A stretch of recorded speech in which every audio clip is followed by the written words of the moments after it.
Hey guys, this is Sanjay from Tech Respect, and today we're going to be looking at the Logitech G27. Now this probably isn't the best setup you've seen, but it does work pretty well, so let's just get down to it.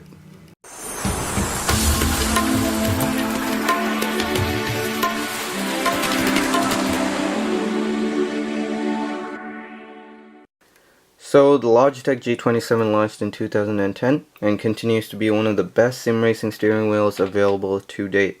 And it's fairly cheap considering the other wheels that give this kind of quality.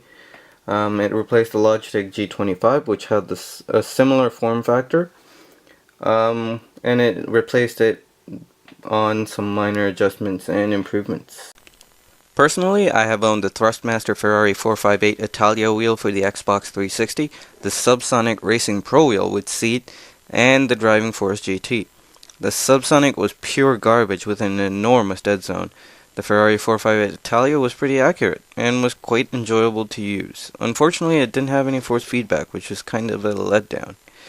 The Driving Force GT gave me excellent force feedback. I knew exactly when I had to counter steer to control my car, and if I was hit by another car.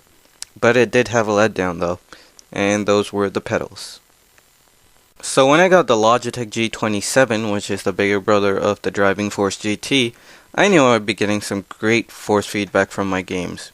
Plus those amazing pedals that came with the Logitech G27, and including a clutch. And as a bonus, I now get the 6-speed H shifter as well. So let's get down to the individual components of the wheel.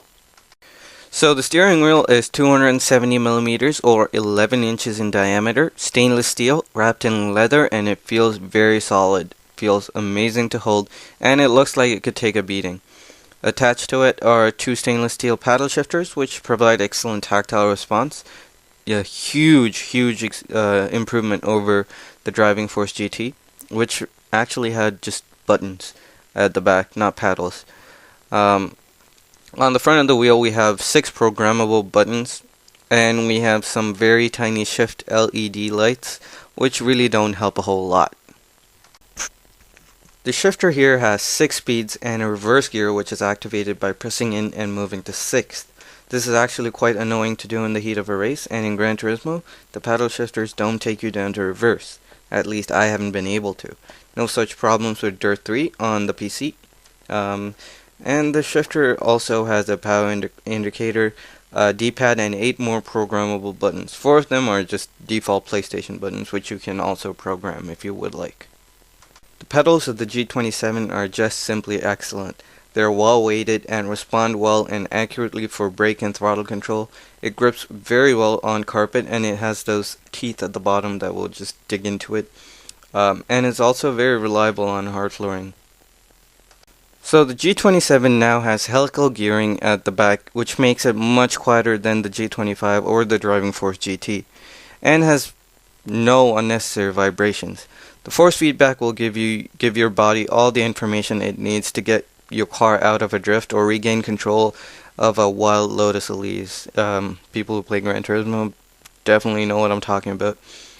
When your wheels find traction, it will jerk the steering wheels into position, and if you've lowered your car down too much, you're gonna know it because the wheel is gonna be wobbling a lot. So definitely an awesome experience to go through.